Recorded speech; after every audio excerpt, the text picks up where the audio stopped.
Sanibonani molweni, ndinamkela kweZathu-TV ngesiXhosa.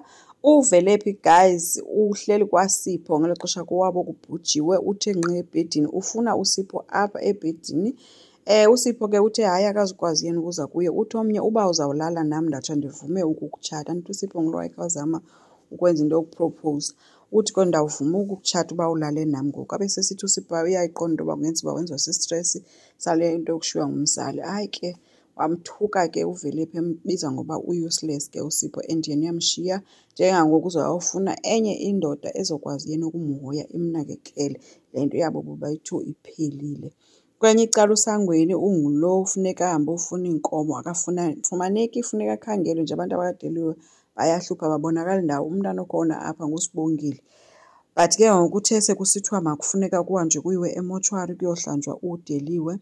Wakhangela kwabe sekwazi uSangweni, uthe xa ekwazi wabe sefika ke. Wabe sekuthiwa ke makahambe ukhangela ke iimpahla zikamamakhe yena kuba kuzohanjwa kuyiwe emoshwari. Uthe xa ehamba kwabe kwangena uSamke. uSamke ushiyeke naye ke esithi xa sebuya uSangweni nento zokunxityiswa kwamamakhe wathi hayi ebecela into yoba naye ahambe ayoncedisa. Uthi ke uSangweni hayi ke ayizukwenzeka ke leyo futhi nje ayizulunga. uMandulo uyawamngxolisa esithi makahambe navele ndiyamdinga umntu ongumama nje kweli xesha linye yena njengangoku. Esebuza ke uMbambo uba bendingazuhamba naye na uVelephi, abe sekuvela ke into ethi uVelephi akaziwa noba uphi, oko kwasekuseni uvuke wemka. So ke xa sekubuyiwe ke emoshwari ke uSangweni ubonakale engena ke kwembalenhle apho ufike khona uSamke ebhizitshayela. Ufike wamgcwalisela ke ngokukhohlakala kakuthi kudala ndisiva kuthiwa ukhohlakala. Betha bendingakwazi uba ungathi ukhohlakale ngoba uthathele umntu indoda yakhe sele ebhubhile. Umbuzo uba udibana phi wena nokuhlanjwa kukamama wam? uSamke ke oko emangele ke sithi hayi bo yinto eyenziwayo nje lena. Yavutha ke Sangweni uthi yenziwa ngubani phi? uSamke uthe kwenziwa ubuntu apho. Wabuza ke uSangweni uba bebuphi ke ubuntu ngelaa xesha umama wam wayegxothwa emzini wakhe. uSamke yena uthe uyazi uba uSangweni uva kabuhlungu and ke ngoku akho nto azayenza. Besembuza ke omnye uba yintoni oyifunayo kanye kanye kum, kutsho ke uSamke. uSangweni uthi ke wena ufike emzini katata wathatha umzi wakhe, wathatha ishop yakhe, wathatha nendoda kamama wam, ngoku ufuna nomzimba wakhe. So ufunani kahle kahle?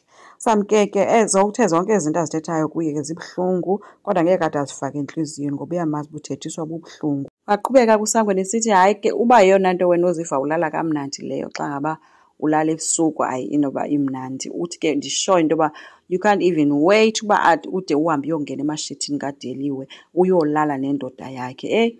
uSamke umthembise ngempamakazi eyakhe yankulu ke. uSangweni uthe into ayaziyo yena kukuba udeliwe ebhubha nje ubulawa bubuhlungu abuvuswe nguye. uSamke uthe ke naye ubuhlungu because kaloku udeliwe angasekho nje and ekugqibeleni itshomi yakhe naye lena. Awuthuke kuSangweni esithi hayi bo uthuswa yinto yoba kanti uthi bobungani. Bebuphi obo bungani ngoba kaloku wena njengangoku sofuna ulala nendoda yakhe akakangcwatywa nditsho ukungcwatywa. Khange aphinde aphendule ke uSamke because la mazwi athethwa nguSangweni ayamphoxa okanye athethe into vele arhalela uba yenzeke at this moment because kaloku vele uyamthanda uvuma yena. Kubonakale kufika uNengolwesi ke guys obekade lahlekile embalenhle. Sefike seshaya usurprise. Hayi ke amvuyele ke uSamke embuza uba hayi bo uvelaphi wena? Ugogo uthe ke besemkhumbule kakhulu. Uthi besefuna nje ukubethwa ngumoya because kuyabhora emsinga. uSamke uye wamphathela ibhiya ke. uNengolwesi uthi imali ebengenayo iphelele kulaa fafiya, ndithi uyagemblisha. Uthi noBen 10 wakhe udle phantsi ke after embona uba kanama. Bebeyihleka ke leyo. uNongolwesi uthe ke ngase kuthiwe uPhetheni befana nawe Samke okanye ibinguwe uPhetheni. Uthi wena uhlukile nje, uPhetheni uyamcaphukisa ngalo lonke ixesha. Uthi ke mongezanga nemali kwimali aqhele umnika yona ongeze phezu kwemali yegranti for ukurenta. Ubonakele ke futhi ejayiva nokhuzwayo ke kungemnandi ke engafuni noba kuyekwe ke uNongolwesi.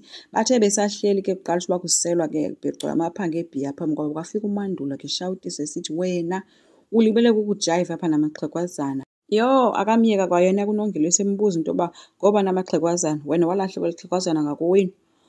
Wathi ndakuphoxa ke mna. uMandulo oko ephoxekile ke ejamile eleli khehlekazi angalaziyo elimgcwaliselayo uxelele ukhuzwayo into yoba udeliwe awumhloniphi sele ekobandayo ubhizi usemajoyintini uyajayiva. UKhuzwayo uthi oyena muntu ungahloniphiyo apha nguwe lo wena ushiya abantu bezokhala nani pha uzoniphazamisa apha nje izonwabele kamnandi. UMaNduli umkhumbuzile ukuba abezanga kum beze kuthi njengefemeli nawe lo-ke. UKhuzwayo umxelele ukuba ke akekho ke ongaziyo uba wena vele awumthandi ke uDeliwe. UMaNduli uthi ayilo xesha lokuthetha ezo zinto ke ngoku. Wathi uKhuzwayo ke hayi ke uyawulawula kwambambo nothi apha ko wabe seqala phantsi ke ejayiva ebiza oonana noSam ke beselapha ke ezomcenga into makahambe khange bahoye bashiye beme apho bemakekile. Fikile kumzimba kaDeliwe usangweni akafumaneki ndawo. Kanti umalume wakhe naye ubhizi usetywaleni uyasela. Kodwa uSam ke uzamele ukumcenga ehlengene noNengelosi uba makahambe abheke esingcwabeni because abantwana bakaDeliwe bayamdinga ngoba yena ukhala ngento yoba udadewabo ibinguye naye yedwa kuphela. Kwathiwa nabantwana bakaDeliwe ke ngabakho njengangoko bayakudinga. So yena ukhala ngento yoba ndidinga ndinantoni kuthiwe noba unanto but okusalayo bayakudinga. But ke u-end up ke guys esithi uyavuma uzohamba aye entweni kaDeliwe. Enkosi ngicela siqhubeke, subscribe, like, singakhomenta futhi bye.